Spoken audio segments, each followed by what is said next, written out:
Thank you, Skype. Man, I hate Skype. You know, it's too bad we don't have other alternatives. Let me just turn the music down a little bit so we don't drown the people out. There we go. Turn that down a little bit. And there we go. Hello, everybody. This is The Interviews. I am Cranky Canuck, otherwise known as The Cranky Canuck on Twitter. I am joined on this Sunday by Mr. TimDotTV, otherwise known as TimDotTV. By the way, thank you for the follow there, dude. Much appreciated. Dude, that anytime, man. I've been trying to stop by for a while, but I just realized that I wasn't even following you. I'm the nicest guy here, clearly. Yes. So anyway, the idea of this show is just we basically chill and have a conversation for a little while, and however that little while lasts. But I usually like to try and start out by getting an idea of who I'm talking to.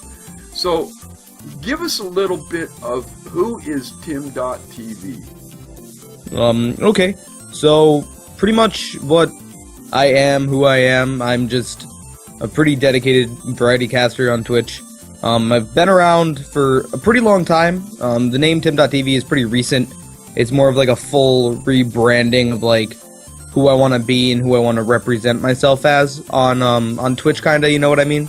Yep. And it's like a new reimagining for the direction that I want to take with my channel and everything like that. Because I did start back in Justin TV, but I decided that I wanted to just pretty much start fresh, start over, build a new community. A lot of people actually carried over from the old channel, which was really nice.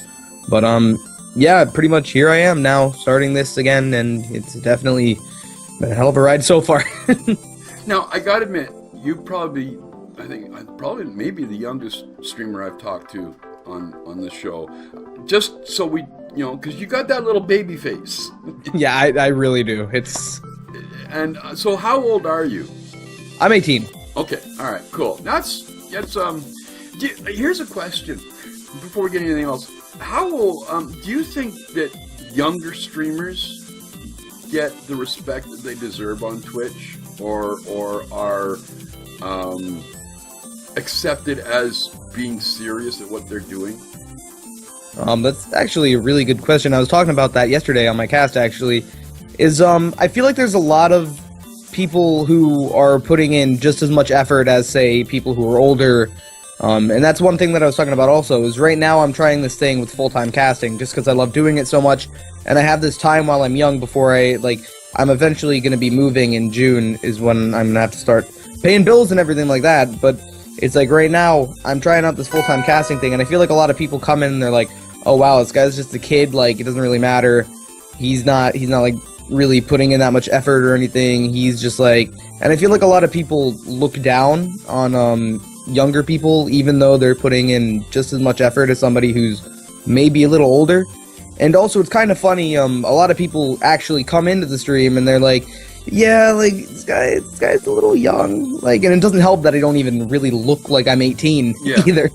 Yeah. So, that's always been an issue. I mean, I wouldn't say that it's an incredibly big deal, but at the same time, it's like, you always have that in the back of your head that people aren't gonna take you as seriously as, say, they would take somebody who looks a little older than I do. You know what I mean? What about the business aspect? Like, okay, well, streaming is one thing, but like, you're seriously into doing this. This is basically your life right now. Thank you very much, everybody, for the hosts and everything. I try not to get too distracted when I'm having these conversations, so if I don't get you right away, I will try to do my best. What about the business side? Because people don't think they're really, like streaming. Shit, you're just sitting there playing your video games, and they don't realize that there is actually a pretty big business side of being a streamer. So, do you find that being as young as you are, that on the business side of it, people don't have that respect or want to deal with you even? That's actually another good one. At PAX was a good experience in terms of like business and the actual like networking side of streaming, and it's kind of surprising. It's all really in how you hold yourself as a person. Because I know that, at least when I was at PAX, no one really even questioned me. Like, seeing me in real life, like, the way I wanted to hold myself talking to developers and talking to companies and stuff like that, like, no one really questioned me or, like, second-guessed me. But I know that it's a lot harder when it's not face-to-face contact, because a lot of people, they see that you're young, they browse your profile and see your VODs, and it looks like you're younger, and a lot of people are kind of iffy about that. But so far I haven't had any issues with companies or anything like that. I've been talking to developers about getting like pre-release indie games and stuff like that, and I mean, it's been working out so far, and I haven't had too much of an issue with it. But it's definitely an issue in the Twitch space and everything. Now, how long have you been a gamer? How long have you been playing games? I've been gaming for almost as long as I can remember, actually, since I was incredibly young. I can't put like an actual age on it. Yeah. But the first system I got, it was around, I think when the PS1 came out, I got a Super Nintendo, and I played on that for forever. That was ridiculous. And it just kind of escalated from there. And then when I found out about entertainment and everything, I was like, gaming and entertainment at the same time, like making my own content. That sounds like something that I'd really want to do. And I just kind of started. Okay, what was the very, very first game you ever played? It's such an obscure game too. It was like the Rocco's Modern Life game on the Super Nintendo. It was just such a weird game. And then the other game I played was True Lies. So I was like, okay. Based on the movie? Yeah, based on the movie. Just these two obscure ass, just Super Nintendo games. Did you ever like play the game and then decide, hey, maybe I should check the movie out? Or did you see the movie first? I saw the movie later. Because when I got the Super Nintendo, I was pretty young. It was like whenever, I think it was like maybe 1999. So I was just playing along with that. Jamie Lee Curtis, man, she rocks. When it comes, like, gamers seem to have, like, even variety streamers, but I try and separate some stuff from streaming and the gamer aspect, because when it comes right down to it, we're all gamers. This is just a way of us being able to show off and have some fun and maybe make a career out of it down the road. When it comes to your personal gaming, do you have a favorite genre, a favorite game type? Are you a an 8-bit player, or do you like the super realism? What genre do you like? And then, does that change as a streamer? Well, when I first started, I was really into first-person shooters and stuff like that. I was really into competitive gaming, like multiplayer, stuff like that. But recently I've been expanding my horizons to where it's almost at the point where I can't even really pinpoint a genre. I just have like individual games that I would consider my favorite. And that's something that's especially interesting as a caster, especially someone who considers themselves a variety caster, because that's such a broad term on Twitch. Yeah. There's variety casters who stream one type of game. There's variety casters who are a speedrunner and also a variety caster. So it's like, I feel like that term gets thrown around a lot. But pretty much, I mean, I started off in shooters, and then I expanded my horizons to pretty much anything that I can get my hands on, really. I'd still have to say that I've been really enjoying action RPGs lately. Like, if you would consider Dark Souls and games like those action RPGs, I've been enjoying those. I played Bloodborne a lot recently, and I've been enjoying that. And I'm trying to think. I've been playing Ori and the Blind Forest, and that's a 2D platformer, but I still love that too. So that's actually got a lot of people really, really happily playing it. It's just, oh yeah, everybody. And we talked about it. I think it was on Late Night. I think about a week ago, we highlighted that. Well, we didn't highlight it, but we talked about it. And since that point, all I've been doing is seeing this game pop up all over the... What is it about Ori that is so cool? I mean, I know that a lot of people, especially people watching the game on Twitch, are instantly just sucked into it because of how beautiful the art style is in the game. It's really unique. It's almost like kind of a painted style. I mean, I can't really go that far, but the game is absolutely beautiful. And I know that a lot of people, even if they don't know what's going on in the game, they don't have any idea what the story is, they have no idea what's happening, they just see how great the game looks, and they're like, oh, okay, I'm going to stop in and look at this. Like, this looks great. So, that's been really cool. When it comes to first-person shooters, I'm an old school FPS. Is there and I'm going to divide this up in probably eras of gaming. Is there an old school, and by old school I mean like Doom or Quake, that you love?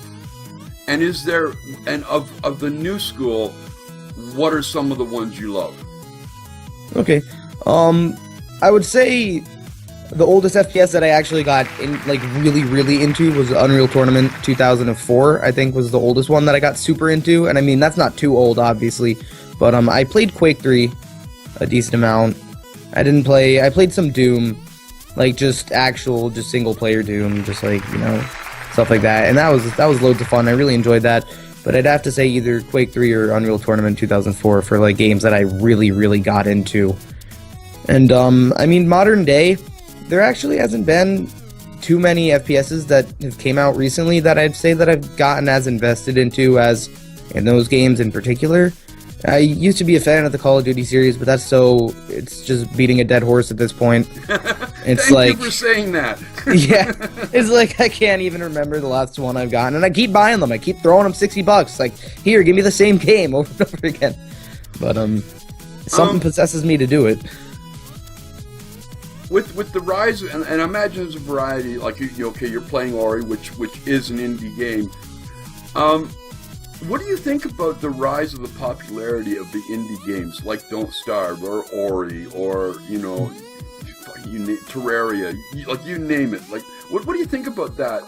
The increase in is that due to things like Twitch?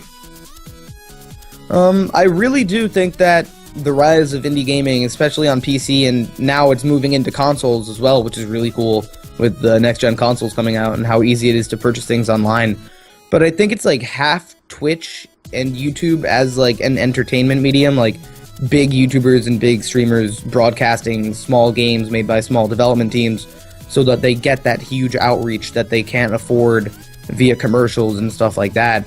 So that's that gives the game to a whole nother audience, and a lot of people are exposed to it that they wouldn't have otherwise seen it if it weren't for those broadcasters. But at the same time, I feel like just the rise of internet in general, internet speeds, not having to go to a game store to pick up these games and being able to pick them up online in like the safety of your own home, especially Steam, PSN store, Xbox Live store. I feel like that's another big role. It like plays another big thing in that, because now that you can just buy them and it's no big deal, and they're cheap too compared to like AAA titles. It's like $14.99, $19.99. It's like you can just pick those up and play that rather than pay $60. And sometimes they're even more of a full-featured experience than the games you pay $60 for. So that's an interesting. I'm just curious. Do you play much of the open world survival games? I've played a couple. It depends. Like, what do you mean by open world survival? Like DayZ and stuff like that, or DayZ, H1Z1, even The Forest, or any number one of those. That's what I call the open world survivalist. Zombie, mutants, you name it. You're getting dumped in the middle of nowhere, and the Rust philosophy. What do you think of that? And of that, what is your current pick as being good ones? Well, I feel like it's a really interesting genre. First of all, I mean, it's just really cool that we're at the point in gaming where we can have something on that big of a scale, where it's a bunch of players in one world dropped pretty much with nothing and they have to survive. I've always thought that was a really cool concept. And I used to play DayZ a lot. DayZ was great. One of the best parts about DayZ and what made it so special, in my opinion, was that the entire map was in Russian. So it was kind of fun to navigate. You had to walk up to the street signs. You had no idea what the hell it said. You couldn't even read it. Like, the letters are upside down and backwards. You're like, okay, like this is great. So you'd be lost for like up to an hour trying to find your friends, even if you had a map. But like now they have the maps and you can just locate yourself, and it's so much easier. But that was always fun. Also, games like that, the permadeath aspect really gives it an edge. And so it's like pretty much, I'd have to say DayZ is the top in terms of survival type of things, but I am enjoying H1Z1 a lot with the Battle Royale mode. I'm having a lot of fun with that, but I actually haven't played the other mode where it's like pretty much like DayZ. But Battle Royale is really fun. I really like that. It's a great game mode. When did you first start streaming? I've been streaming since I think 2011. I started on Justin TV and I didn't take it as seriously. I've been taking it seriously for about a year now, but I haven't. So I'd like consider myself an actual, like, I guess, broadcaster for a year, I guess, if you want to like put a timestamp on it. But I have been like broadcasting, and I've known how to broadcast for around 4 or so. What was it about streaming that interested you and has kept you interested? Well, my favorite thing about it was I started on YouTube, and I had around maybe 1,000 subscribers on my channel, and I decided that what I really wanted to do was interact with these people, because there were a lot of people in the community who didn't respond to their fans' comments, didn't respond to their messages, didn't respond to their tweets, and I was thinking, like, what's the best way to respond to these people who are spending their time, like, time's a valuable asset, and they're spending it supporting your content. So I was thinking, like, what's the best way to engage and interact with these people who are spending the time to support me? And then I started a Twitch channel. So I was like, okay, now I'm going to start doing this, and this is the best way. And then I just fell in love with how easy it is to just pretty much talk to people. Like, all these people are just gathered up here.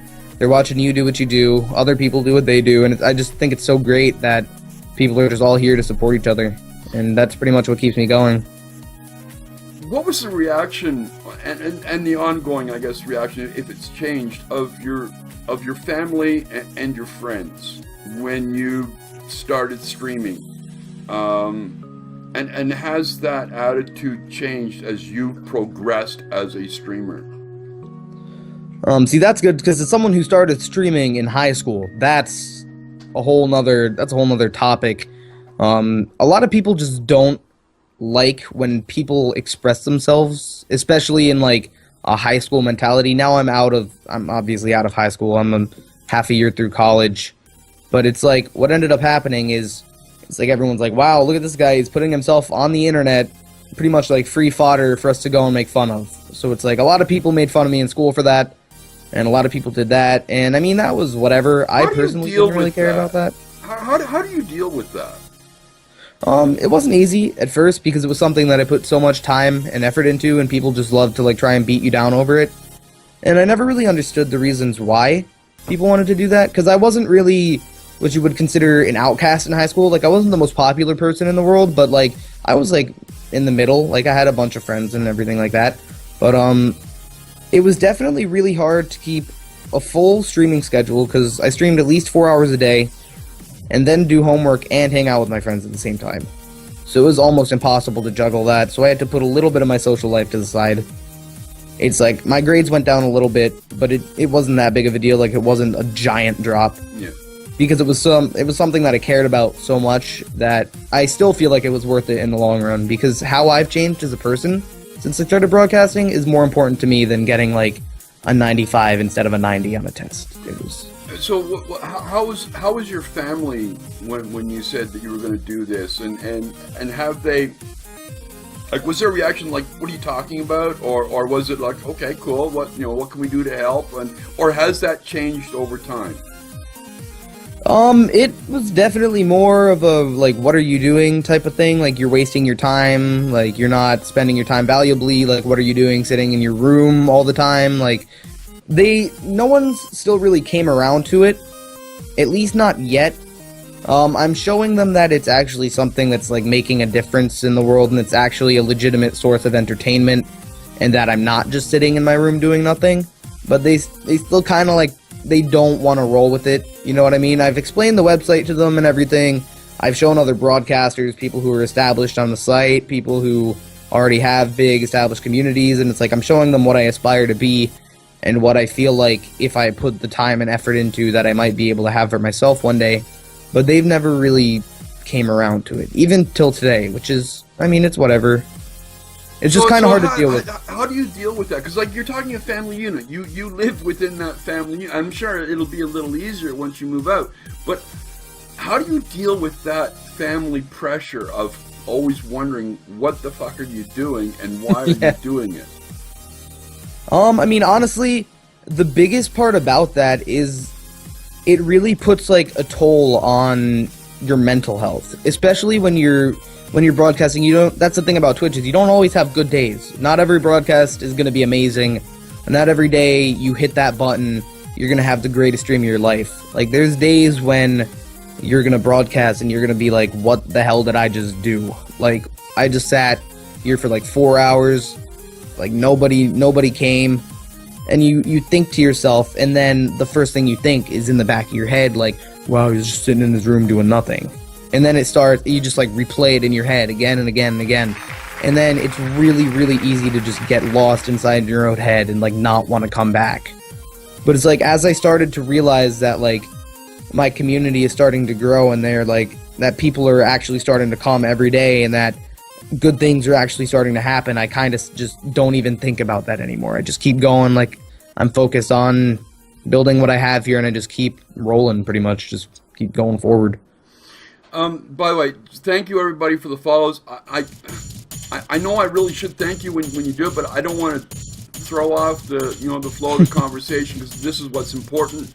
Your follows are too, don't get me wrong, but I like to try and keep the flow going. So thank you everybody for the follows. Okay, see, some of the streamers I've talked to are a little older than you, and some not by much. So some are in their mid-20s, and some are a little older, and then you got old fucks like me.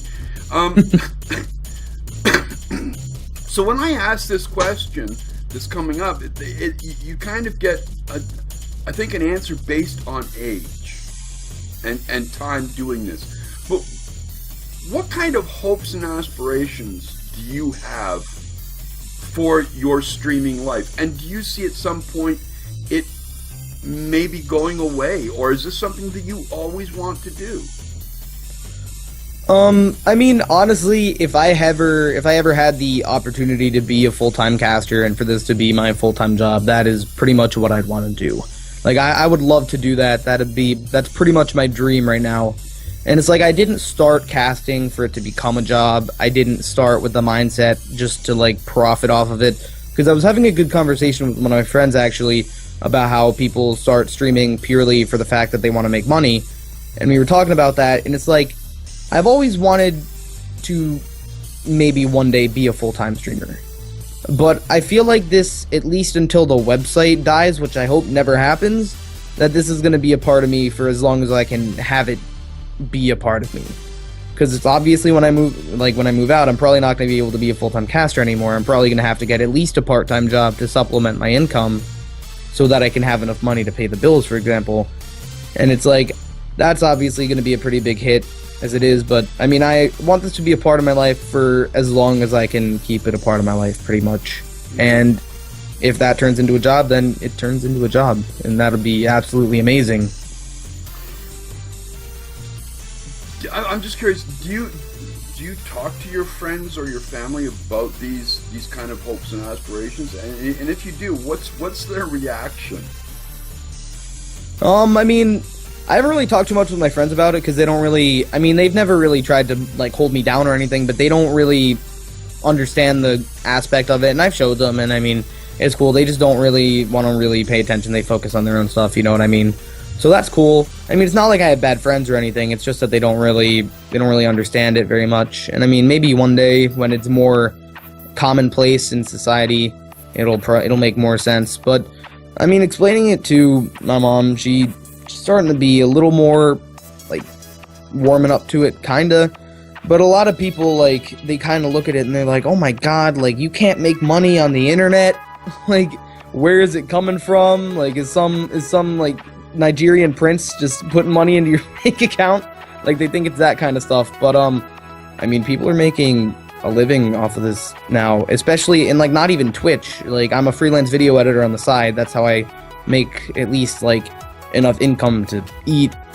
So, and it's like, that's also money through the internet.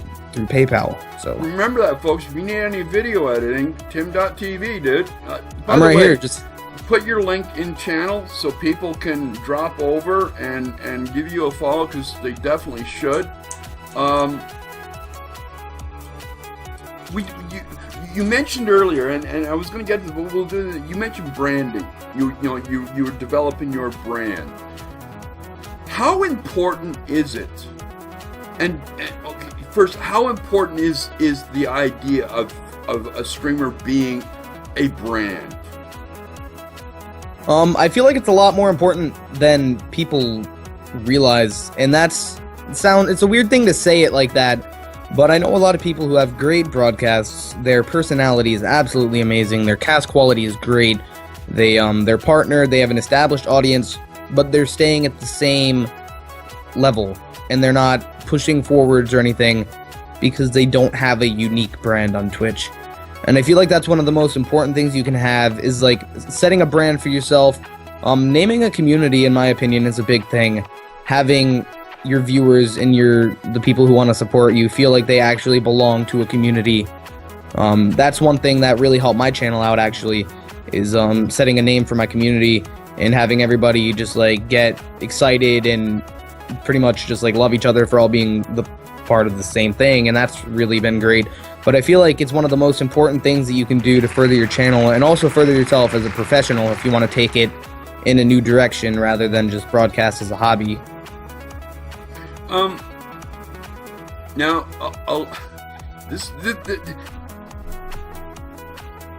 what led you to making that realization that brand was important, and how do you go about building that brand?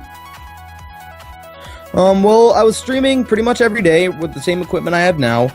I mean, I've gotten a lighting upgrade recently, but besides that, I had the same microphone, I had a green screen, I had pretty much everything that I had now, and I wasn't really going anywhere. I was just kind of sitting, and I was busting my ass, putting work in day after day after day, and I was going nowhere.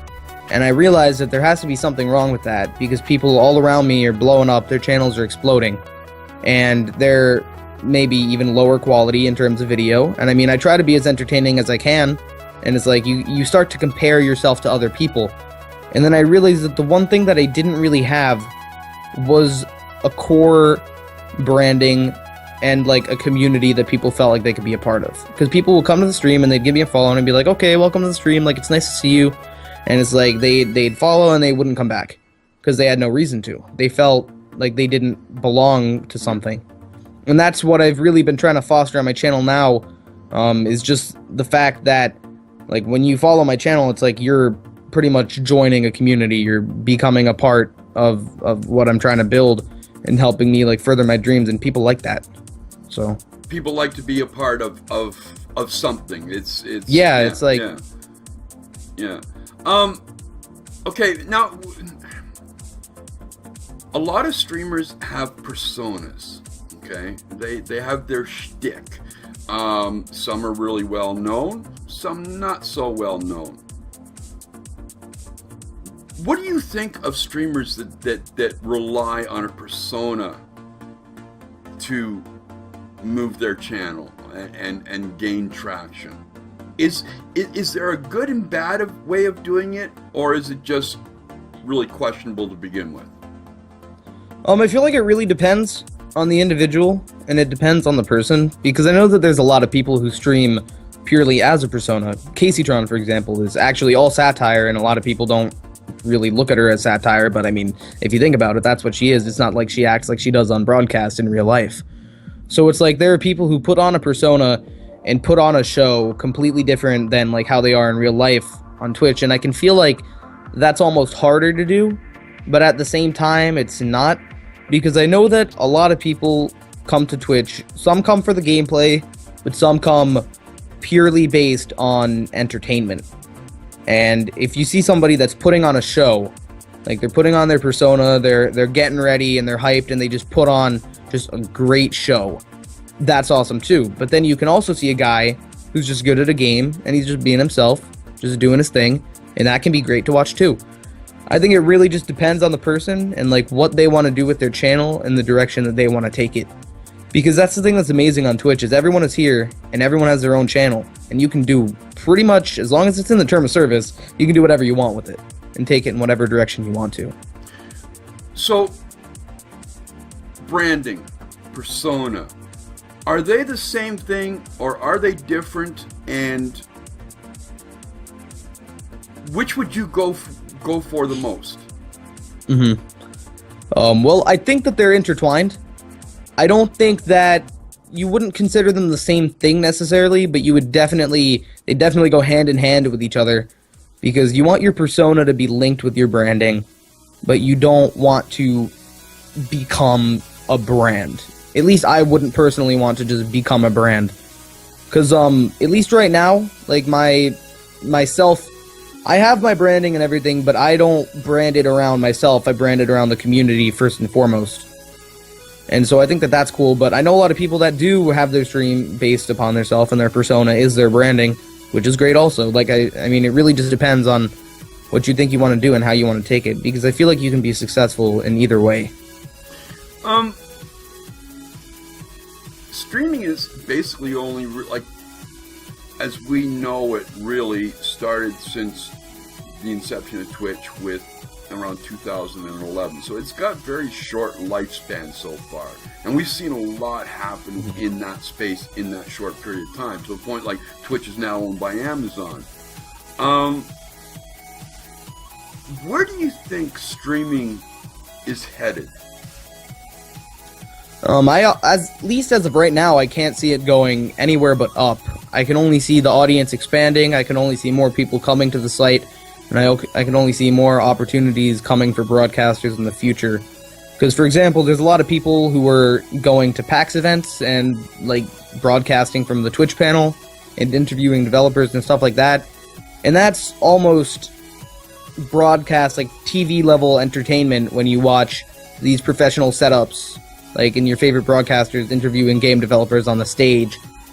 And I can really only see it getting bigger from here, especially with the rise of next-gen consoles and Twitch being built into both PS4 and Xbox One.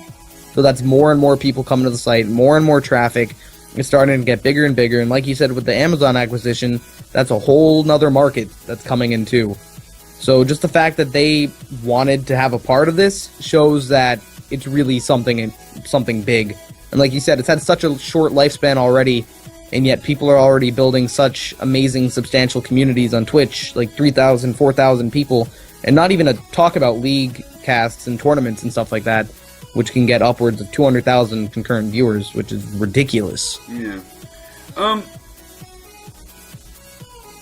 kind of lost my train of thought there for a second. Stepping back to a little bit, what was your reaction when you heard the rumor that YouTube was buying to buy Twitch? I was worried. At the same time, I wasn't, because I was worried because as a YouTube content creator first, what YouTube did, well, when Google bought YouTube, they almost ran the site into the ground. And granted, YouTube's never going to go away. It's always going to be here. They can do pretty much whatever they want to it, and people will still watch YouTube. I'll still watch YouTube. It's like they're pretty much invulnerable now. But when they did the Google Plus acquisition and everything like that, it just worried me about what Google would do to the site. Because when Google bought YouTube, they didn't do what Amazon did, where they bought Twitch, and they're still letting Twitch do its own thing. And it's like, obviously they're going to have some input, and they're going to have some ideas. But as of right now, Twitch hasn't had any substantial, huge, like, threatening changes. But YouTube, they've just laid change after change after change. They just keep doing it, just keep slapping things on. And I feel like that the way that Google did things like that just took over YouTube and just took it in a whole new direction. I would have been really worried if they would have acquired Twitch. What about the Amazon acquisition of Twitch? What was your thoughts on that? I mean, I'm not gonna lie, I was worried at first. I didn't know what Amazon was gonna do. I didn't know how, like, good of a company they were. I mean, obviously Amazon is gigantic, so at the same time I thought it was great. The first thing I thought was more servers for Twitch, which is amazing. Yeah. It's like, that'd be great. More servers, that's exactly what we need. But, I mean, I can't see anything bad happening, at least right now. From what I've heard from Twitch staff, it's good. Everything's good so far. They've been nothing but helpful, and they're curious about what makes Twitch run and why it's so popular and everything like that. So that's really cool. But I mean, I feel like everyone was a little hesitant at first because it's just bought by a huge company. Like, why would you not be hesitant about it? I gotta ask you. The famous, almost viral green screen incident. Oh God, yeah. I gather it was just an average afternoon. You were streaming away or evening, and all of a sudden your world came crashing down. Like, what happened? Oh my God, that's such a great highlight, and I'm glad that I actually got that on video, because even I'll go back to it sometimes and just be like, Jesus Christ, like, this actually happened. Now, here, I'll show you before I start talking about it, I have a different style of stand. Yeah. So it's actually, like, set up with 2 tripods and a bar at the top. So it's not going to fall down on my head. If anybody was wondering if there's going to be a sequel, I don't think it's coming. But it's like, what happened is, it was set up really weird, because it was from this thing called a U-Star, which was originally made for people to green screen themselves into movie scenes. And my mom got it for like $25 when it was actually like $100, and it came with a green screen so that you could put yourself into the movie scenes. And it was kind of weird, and it just eventually just went under completely, and they haven't done anything since. But it came with the green screen. So the stand had like a slot for the leg to go into, and it wasn't supposed to disconnect, but it did. And that's what happened, because the stand, when the leg fell out, then everything started collapsing on itself, which meant that it was going forwards and onto my head. So that was just something special. So, what? You see some of these, bloopers from weathermen and their green screen accidents. I think you're in fine company. Yeah. What was the reaction to that? I mean, I was genuinely scared at first, and then I just kind of rolled with it. Because when it fell on my head, I didn't even know what to think. I was kind of pissed. I was like, Jesus Christ, like, I can't afford another green screen. Like, are you kidding me? This thing just collapsed on my head. Like, I'm not going to put it back together and duct tape it and, like, try and use it again. Because, like, I'm kind of scared of it now. Like, if it's going to start attacking me, I think it's getting self-aware. It's like, I don't want to do this anymore. But it's like, I took it. I thought it was hilarious. Everyone in the chat thought it was hilarious. Everyone was having a great time. They're like, this just happened. I don't even know how to react to this. Like, I can just imagine what people saw, like, what people thought when they were watching that live. This just collapsed on my head in the middle of a conversation. I was in the middle of a sentence, actually, and it just lands on my head. And, I mean, I was just thinking, holy shit. Like, this is broken. Okay. What was the I don't know whether you really saw it or not, but what was the immediate reaction in chat when that happened? Oh my God, everyone in the chat was going crazy. They were just spamming, just LOL, LOL, like the green screen fell on your head, and everyone's like, oh my God. And everyone was just having a good time and just laughing about it, and that was great. At least to go back and see it, because I wasn't really reading chat in the moment because I was too busy trying to get this thing off my head. But it was everyone was having a good time, definitely. Now, when I say it almost went viral, within the Twitch community, I think it did pretty well, hit just about everybody. Because I think that is probably one of the biggest fears a streamer who uses a green screen might have, is that their green screen is going to collapse on them. What was the reaction from other streamers when they saw that highlight? I know pretty much everyone who's watched it just tells me that they just watch it because it's the funniest thing they've ever seen. It's just because I know even people sometimes tweet at me. They're like, "Yeah, I was having a bad day, and I watched your green screen highlight again, and my day's not that bad anymore." So I'm like, all right, like, that's good as long as people are getting enjoyment out of it. I guess that's all that really matters. But yeah, everyone was just having a good time with it, just thought it was hilarious, like tweeting it to their friends, and it just kind of spread throughout the community as like, this is just such a funny thing that it happened, that it just fell on its head. Like, this is funny. I'm gonna show all my friends this, and that's kind of how it spread.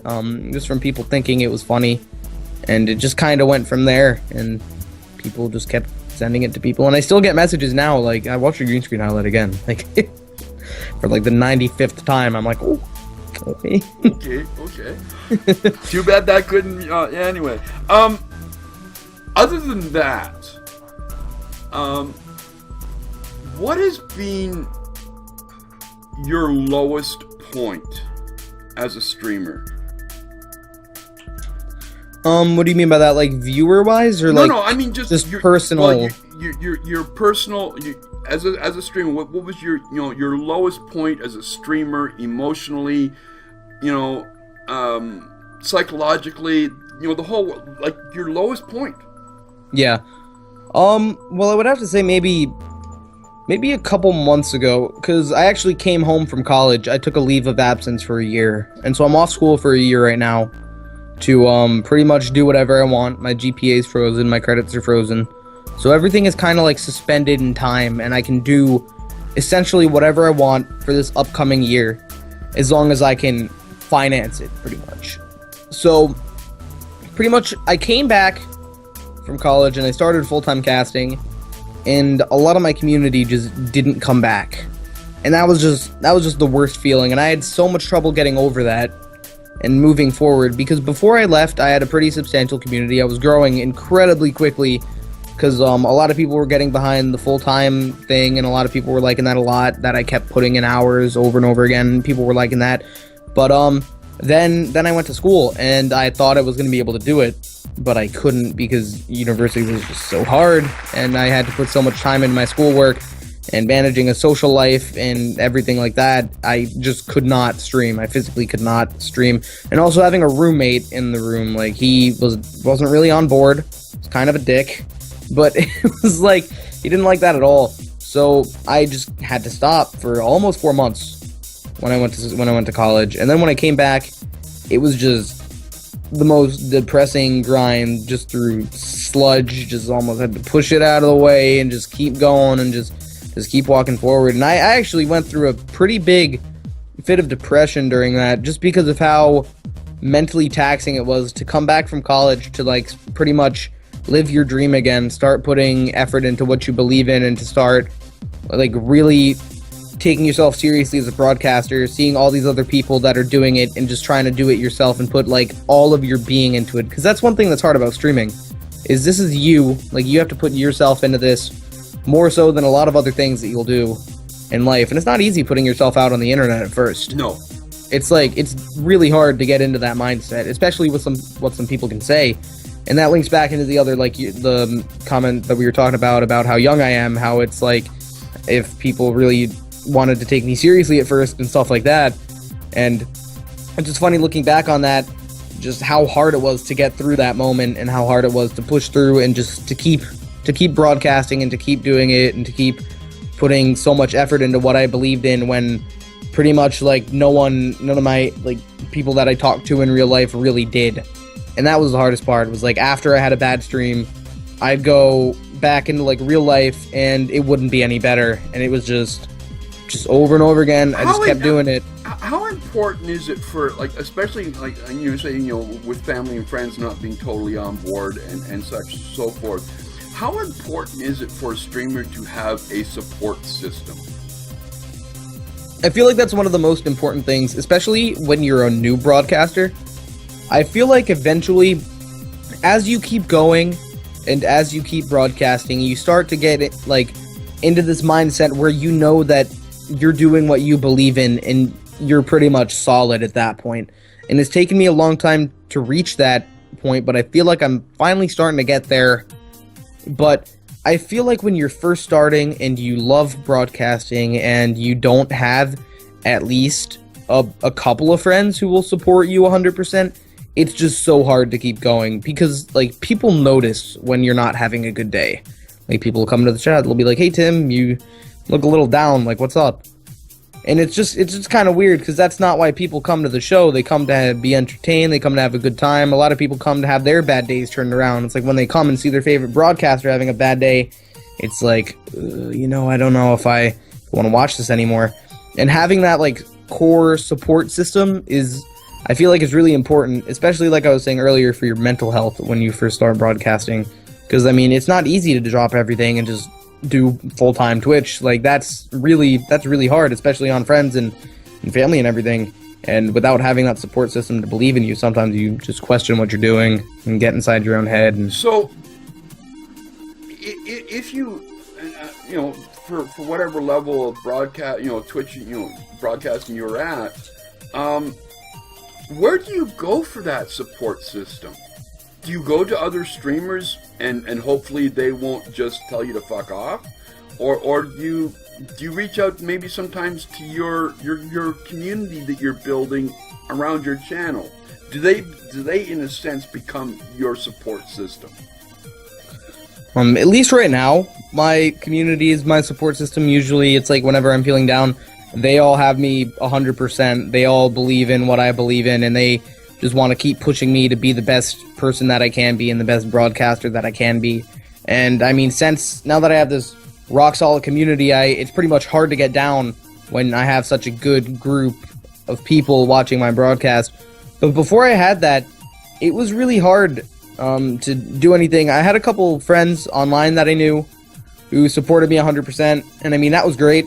But it's like really just making friends with other broadcasters and other people who are already established is something that really helped out. Because I have a lot of friends who already have established audiences on Twitch, and just having that as a support system is great also. Just support from people who have already achieved what you would consider success on Twitch just gives you a lot of drive to continue furthering your broadcast and putting more effort into it and everything like that.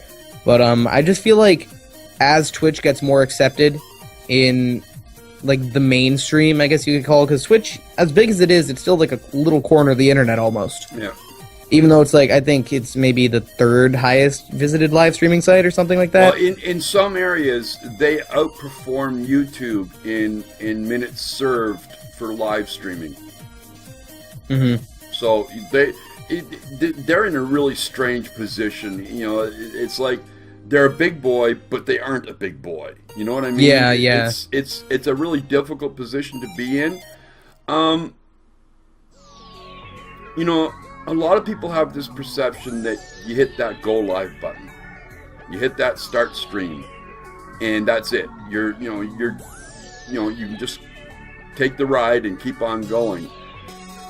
But I think you and I both know otherwise. But what kind of dedication does it take to have a successful, growing stream? Well, one thing that's the most important, definitely in my opinion, is consistency. If you don't have the consistency, then people almost don't have a reason to tune in, because expecting something different every time can be great, especially being a variety caster and everything, but I mean consistency as in you know that you're going to put on a good show every time you broadcast, and that's something that's really hard to guarantee. Because a lot of people, like you were just saying, a lot of people think that a broadcaster just clicks a button and just plays video games in front of a camera, when it's so much more than that, and there's so many more layers to it. And I mean, honestly, pretty much I've been starting to have a decent amount of growth lately, and what I can say is the cause to that is not only people supporting me, like Diz, for example, who's really been great since I've met him at PAX. He's a good guy, and it's like just having that support and just knowing that you believe in yourself after you go live and just kind of giving it your all each and every night. That's really what starts to cause people to come, because they see that you really care about this. Because a lot of people don't really think about how easy it is for a viewer to sense your emotions.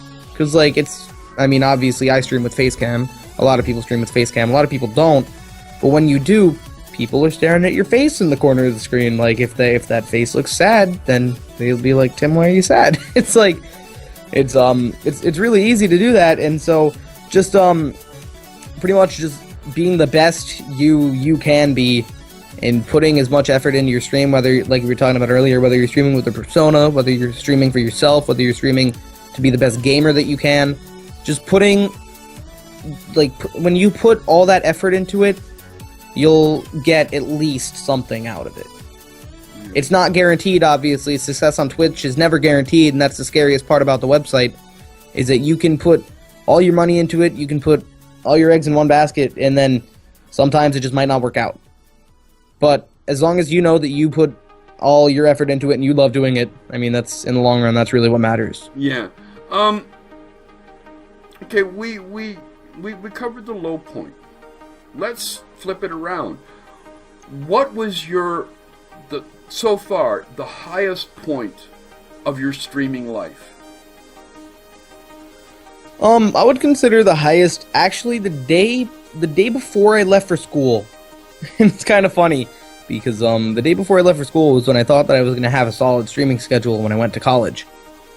So the day before I left for school, I got raided by one of my best friends who's he's pretty big on Twitch, like 300 to 400 concurrent. And I got raided by him, and his community is just absolutely amazing. And so I was raising money to go to PAX South at that point, and his community blew past my donation goal on the first night of going to PAX South. And I've always been iffy about donation goals. I've been like, I don't want people to ever feel obliged to give me money for something that I can't afford. Like, I've never had a visible donation goal on my stream, but they all rated. I was ecstatic. This is crazy. This is the most people I've ever had in my stream. People were following like crazy, and it was just so great to see that someone else actually believed in what I was doing. Someone else like thought that my broadcast was good enough for them to send their community to. That was just such a good feeling, and it was just such a big raid and a big host, and it was just, oh my god, I was so overwhelmed. And then some guy's like, hey, I heard that you were trying to like get money for PAX South, and I was like, yeah, I've been thinking about it. And then people just destroyed it. Just boom, had enough to go to PAX in one day, and it was just the most amazing feeling on earth. Not just making enough to go to PAX and meet some of my viewers and meet other people in the community, just the fact that I felt validated almost, like without having the external support of like my parents or anyone else, like my friends or anything. It was like, not that my friends don't support me, I have a lot of friends online who support me, but like in real life they don't really understand it. So it's like just that someone else really liked me enough to just send their amazing community to my broadcast. It was just the greatest feeling ever, pretty much. Just out of curiosity, how important is it for streamers to attend things like PAX or Comic-Cons or conventions or you know, like the upcoming TwitchCon? Like, what is it important that they do that, or is it something that is sort of like a, you know, I'm going to go and have a great time and I'll tell you all about it, or I'll meet you there, or whatever? Like, is it almost a necessary part of a streamer's life to at some point start attending conventions? I think it's incredibly important. For example, I wouldn't even be here if I didn't go to PAX, because I joined the Fallout Zone after meeting Dizzy in the lobby of a Westin hotel. Like, and that's a good story. I almost didn't even meet him because like, that's the crazy thing about PAX is everyone is in one central location. Everyone is there. Pretty much every broadcaster that is doing this for like full time, for example, is going to be at PAX. All of your, like, you can get a bunch of friends together and all go to PAX and have a good time. But it's like, I use PAX as the biggest convention example because it's so easy to get to it. It's so accessible to purchase tickets and it's open to the public. But it's just the biggest issue is the cost and finding the time to travel out to the locations, because I live in New Jersey, so that's not too far to Boston. I can just drive up and drive back down, that's fine. But for example, PAX Prime is in Seattle, and New Jersey to Seattle isn't a cheap flight. So it's like, just think about it that way, it's a lot of money. But I know that at least, especially with this past PAX that I just had, the opportunities that you get to talk to these people face to face and to network with other broadcasters and to just meet new friends and just have a good time just away from broadcasting for a while, because that's one thing is like PAX is an acceptable break pretty much. Everyone in the chat won't be like, dude, you took 4 days off, where the hell did you go? Like, I'm not going to watch you anymore, because you went to a convention and they were aware of the convention, so they'll be back when you're back. Yeah. So you don't feel bad about not broadcasting, and also all of your other broadcaster friends are there. So I think it's a really valuable opportunity. I think that everyone should go to at least one if they really take their broadcast seriously. I feel like it's great. just talking to these people face to face is really just I know one of the greatest I would love experiences to you take can ever have. this show, like the interviews. Well, actually all of them, but to a convention like that, or a TwitchCon, but that's not going to be probably very likely. So, what's the story then? You and Dizzy meeting up. Like what's the story there? I've got to know. Oh, it's really funny actually. So what happened is I was at karaoke with a couple of my friends, and I got they were like, you can't be here anymore, so I left karaoke. And that was funny because apparently the entire establishment, even though you had to walk outside of the individual room that you were in to purchase alcohol, was considered 21 plus, which I wasn't aware of. So I didn't want to cause a hang-up for anybody else. I didn't want anybody to have an issue. Everyone was like, why the hell are you making one of our friends leave the establishment? But I was perfectly okay with it. I didn't want anybody to have any issues, so I just left. Pretty much. I told everyone, like, this is kind of weird, but, it's whatever, and I headed out. So I was going over to one of my friend's house, and I messaged one of my friends, JT. I'm like, hey, I'm going out to another event. What are you doing right now? And he's like, oh, I'm just sitting in the Westin lobby. I was like, why are you in the Westin lobby? He's like, dude, everyone's in the Westin lobby. And pretty much that's where everyone kind of hung out. There was a bar in the Westin lobby. Everyone was just hanging out, just sitting there, just having drinks, just having a good time. And I was like, all right. He's like, go to the Westin lobby before you go to the next party. So I was like, all right. So I hopped in an Uber, went over to the Westin lobby, and Dizzy and his wife were just there. And I saw them, so I just started talking to them. And that's pretty much it. He was talking about how he had a Twitch team that he was looking for people to join, that he would be interested in having me join. I was like, you know what? Screw it. Like, I'll join a Twitch team. Like, I don't care. And he was being a nice guy, so I was like, he's pretty trustworthy. I'll join his Twitch team. I mean, he didn't offer me candy or anything, so I was like, I'll hop in. And it was just like I was talking about earlier, it's just opportunities like that are just things that happen at PAX. Like, literally, I had no reason to go to the lobby of a hotel for no other reason than to go to the lobby of a hotel, but I did. And if I wouldn't have done that, then we wouldn't have ever talked, we wouldn't have ever met, and we wouldn't know who each other are, actually, because I didn't know about Dizzy's broadcast before I met him in person. I'd never heard of him before. And so that was kind of funny, actually, because I saw that a lot of my friends knew who he was, and actually some of my viewers were like, dude, you know who Dizzy is? Like, I just found out on a stream like 3 days ago, and then I saw him in your chat. I was like, oh, that's funny. It's like, just opportunities like that are things that you can't get anywhere else. And I just think it's so funny that that's how we ended up meeting and talking to each other. It was just in the lobby of a hotel. Like, I just conveniently decided to go to the lobby of a hotel and just say hi to one of my friends, and then I talk the ear off anybody. I don't care who you are. Like, I'll talk to you. It's like, that's one thing that's really good, is I'll walk up to anybody and talk to them. If they want to talk to me, I'll talk to them. As we wind this down, what words can you give? I guess we'll start with the streamer wannabes, the ones that are thinking about it. They haven't hit that go live button yet. And then take it up a level to, the ones that are sitting in viewer hell with, like 10 or less every single night. Sometimes, 5 or less.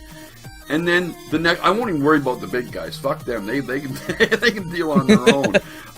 And then the mid-level, where you're sitting at around anywhere from 100 to 300 or 400, which actually in Twitch terms is pretty damn good numbers. But they're still considered mid-level. Like, what kind of words of wisdom, like things that you've learned, and can you share with those three? I mean, honestly, what I would say is what you're doing is really important, and it's great.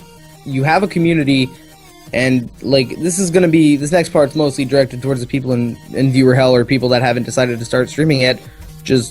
Just keep going and don't focus on the numbers, because that's what I did. Is it's so hard not to focus on them because they're there always. You're always going to be looking at the numbers. But I just stopped streaming with my dashboard open. I popped out my chat, never looked at the viewer list, never knew how many people were there, never looked at the stats after the stream, and then I started getting constant growth. Because if you don't see how many people are there, you don't focus on the number, you focus on how many people are in your chat. And if there's enough people in the chat to keep you entertained, then you don't even give a shit how many like viewers the number is. And that's one of the greatest parts about it. And for the people who already have established audiences, like 100 to 300, it's, as Twitch gets bigger, that's going to get bigger. That's pretty much just how that works, because 100 to 300 is pretty much the range where you're an established broadcaster. At that level, you should have partnership, and if not, you should apply for partnership. But it's like, if it just gets bigger from there, and at that point, you just need to focus on bettering your content. Maybe, like, for example, I bought new lighting. It's like better lighting, better microphone setups. Just keep focusing on putting yourself into the cast, and that's the other question I meant to ask. How important is it to reinvest? Like, I'm sure that you didn't walk into this with everything you had. It took money that either you raised on your own, or you got as gifts, or as you started streaming, came in as donations. Mm-hmm. How important is it for a streamer who wants to grow to reinvest and constantly strive to have the best equipment possible for their stream at that level? I think it's honestly the most important thing that you can do for your broadcasts. I really, really do. Because if you think about it right now, if I shut these lights off and, like, turned on one, when I stream, it's pitch black. So I don't want to be this dark little figure, just, like, sitting in the corner of the screen, like, looking terrible and stuff. And not that there's anything wrong with that if people can't afford good lighting. Like, you gotta start somewhere. You don't even have to start with the camera. And this is completely off topic, but I just want to get this out of the way. If you want to stream and you don't want to have a face cam, you don't have to have a face cam. I know people with established broadcasts without a face cam, and they're doing just fine. So you do you. If you want to stream without a face cam, go for it. That's one thing that a lot of people say, is that you need a face cam, you need a green screen. You don't. But back to what we were talking about. Every tip, at least that I've ever gotten, has been invested towards going to conventions or going back into my broadcast. And one thing, I think audio quality is more important than video quality at first, because people might be lurking in your stream, they might be listening to it while they're working. And I think that audio quality is one of the most important things, and then video quality is next. And I think that just investing in your stream shows that you care. Also, it shows that you're kind of in this to win this. You're putting in a constant effort, and a lot of people will actually notice, like, when you do little upgrades. A lot of people will be like, hey dude, your mic sounds like really good, you got a new mic? And it's like, that's in itself is a good feeling, because I mean, at least I personally strive to have the best possible cast that I can be, and right now I feel like I have all the equipment that I need, at least, to focus on myself and my community only. And that in and of itself is a great feeling, as it is. Yeah. And I just feel that if you really, really want to take broadcasting seriously, and you really want it to be something special, then investing in the right equipment is always going to be a good decision. And it might not seem like it. You might have a bad night and be like, why did I spend all this money on all this shit? Like, what did I do? But it's all going to be worth it in the long run. That's really all I can say about it. All right, let's flip this around. What would you recommend that streamers don't do? Don't do. That's a good one. I'm trying to think of, like, one big thing that people shouldn't do, which I'm trying to think of something. Don't have a bot that automatically welcomes people when you go into your chat. No. That gets me so mad. When I go into somebody's chat and they have a little bot, and it says, welcome, TimDotTV. Like, how are you doing? I'm like, oh god, like, I'm just trying to watch this person stream without them knowing I'm here. Like, if I like them, I'll give them a follow, but I don't like I know that I personally don't like being called out like that, and a lot of my friends don't like being called out like that, especially established streamers. If they go into someone's chat and it just instantly calls them out, then they'll leave. They'll just turn around and leave. Like, no one wants to be just called out of lurking like that. And, I mean, that's one thing that personally drives me crazy. I'm trying to think if there's anything else that's really, like, just a no-no. Alert noises? Depends on alert noises. Like, what do you mean, like follower alerts and such? Yeah.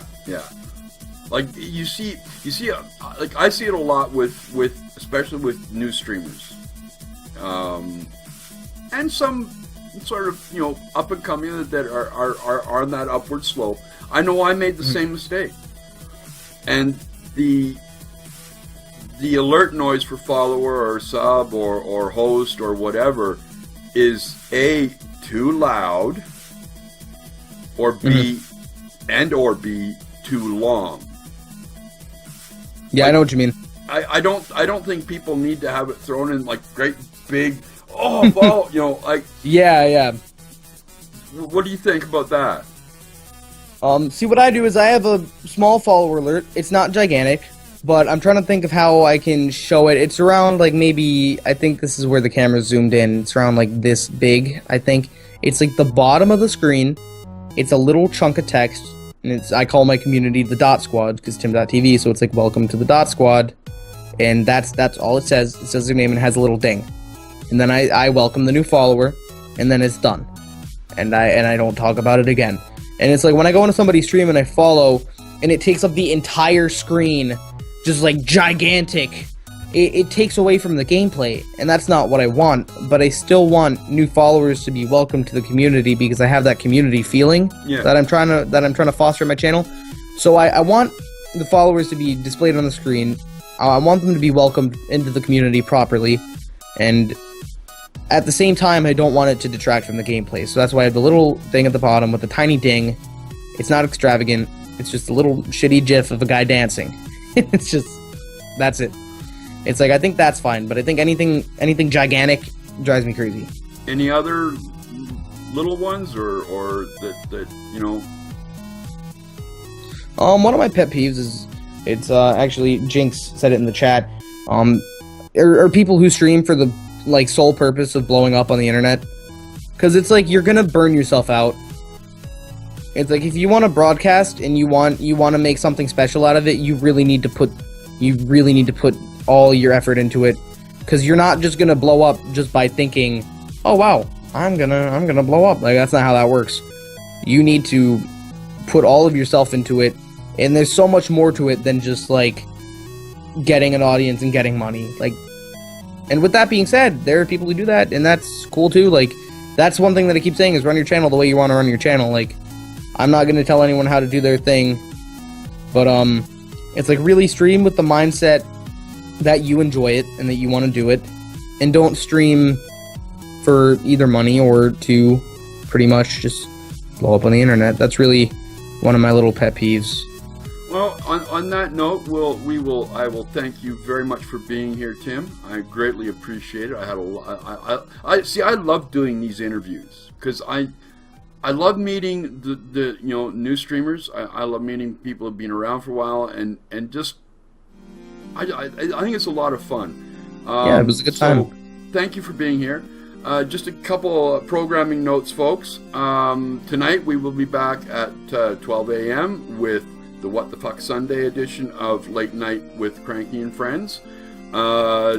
Tomorrow I will be back from Monday to Friday with Morning Coffee with Cranky, which is basically me, my cranky self, my coffee, and my game news feed. So, and that's at 10:30 a.m. every morning, Monday to Friday.